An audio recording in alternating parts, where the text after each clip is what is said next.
Today we're talking about how to use Feng Shui for stress relief and emotional balance. Welcome. My name is Patricia. I just want to say thank you so much for being here. If you are going through a stressful experience right now, I just want to send you lots and lots of love from my heart to yours. And if you're looking for emotional balance, also, I just want to send you lots of love. And just know that there are things that you can do around your home to bring more harmony, more balance, and just to feel more relaxed. The first thing I would say to you is well done for coming here and joining this video. The second thing I would say to you is set an intention that you're going to feel calm and more harmony and balance in your life. And I would love to invite you to grab a pen and paper. Get a pen and paper and start to write down your intention for how you want to feel in your life. This is something I do with all of my members of my Powerhouse community. We always start with the vision for where we're going. I think it is vital if you're going through anything in your life, it is important for you to have a vision for where you want to be, not just what's going on right now. So we have to have a vision, because without that, like, how are you going to keep moving, and how are you going to know what the next action step is to take? So where I would love you to start is to start to write your intention of how you want to feel. The next thing I'm going to guide you today is to go through one specific area that I think is really important to support you with reducing stress, but also creating more emotional balance. And for me, that always is the bedroom. It's the place that you spend 8 hours a day. Well, hopefully, maybe if you get a good night's sleep, you have 8 hours a night. And maybe if you're not sleeping, this is also something that's going to be important. But why I'm talking about the bedroom is because it is a place that you spend a lot of time there. And it is going to be impacting you energetically, emotionally, physically. It's kind of impacting every single part of you. If your bedroom is not a place, a haven, a sanctuary, a place that you can just go to and go and get a good night's sleep, it's going to ripple out into every other part of your day. So we're going to start with just going to your bedroom, and I would recommend you just walking into your bedroom and thinking about, like, how does this bedroom feel right now? Does it feel like a place that is a haven, like it is a sanctuary? So way back when I first I moved into a new apartment. I just had a huge life change. I'd moved from India, and I'd moved into a new city here, Dublin, and I moved into a new apartment. And I made a decision that my bedroom was going to be my sanctuary, because it was a shared house, and I really wanted to change my habits and behaviors around my bedroom.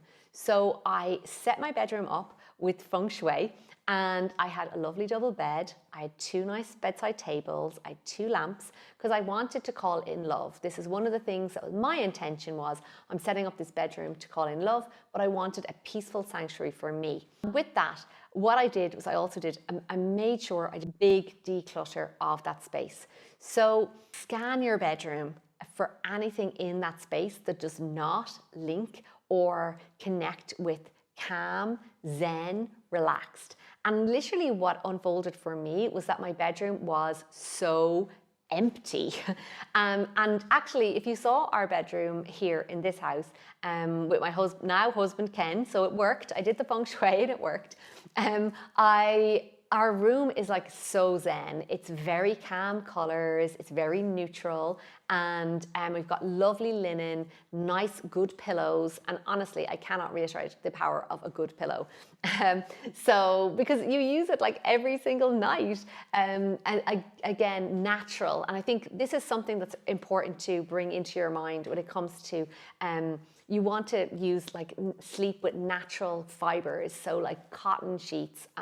Make sure that your pillow is of natural fiber. So you're trying to bring more natural into your sleep zone.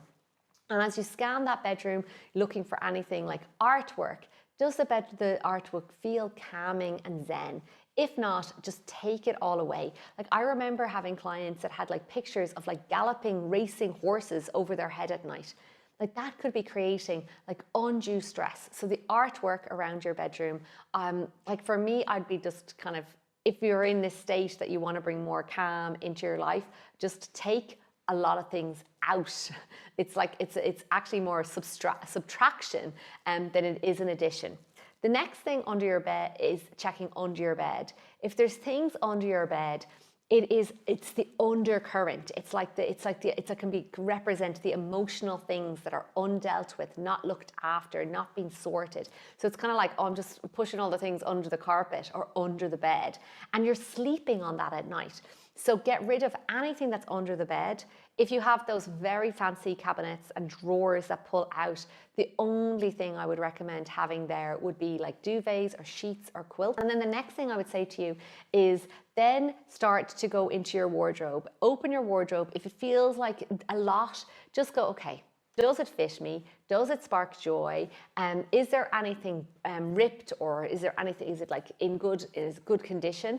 If it's not, if it doesn't fit you, if it's not in good condition, and if it's just like not like in alignment with what your intention was. So at the very beginning I said, how do you want to feel?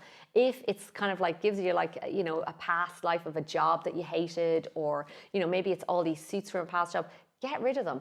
And just think about it from, rather than it like from a lack of like, oh, I'm getting rid of something, you are giving something. You can bring these things to the charity shop, and I bet you someone will be so delighted.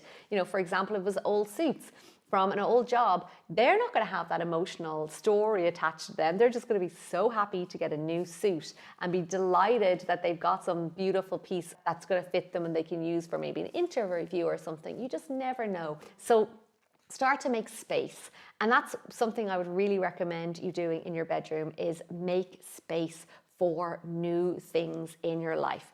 Change your wardrobe, empty your wardrobe, go to the underwear drawer, get rid of all those skanky old knickers and just make space for some new ones.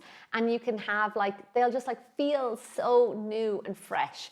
And just small things around your bedroom is going to make a big difference. And as I said, the reason I'm starting with the bedroom is because it is a place you spend a lot of time, but I want you to start to set up a ritual of first thing in the morning and last thing at night. So when you wake up first thing in the morning, allow yourself to just watch, what are you thinking? And if you haven't got a routine of first thing in the morning, I would highly recommend some type of breathing technique, do some meditation. First thing every morning I wake up, I roll out of bed, I go downstairs, I put my headphones on and I do a meditation. It is my medication for the day, is my meditation. And I know that when I do that, it has taken a habit. It's not something that I wanted to do. And when I first started, I lied in bed and did it lying in bed. So you can start slowly. But the first thing that you want to put into your brain and into your mind is not jumping up to an alarm to run out. You want to set your day up for success with doing something mindful that feeds your soul, that feeds your heart, in a space that is nurturing and nourishing for you, which is your bed. And then you can hopefully, inevitably, get to a place where I am, where I get up and do my meditation every morning.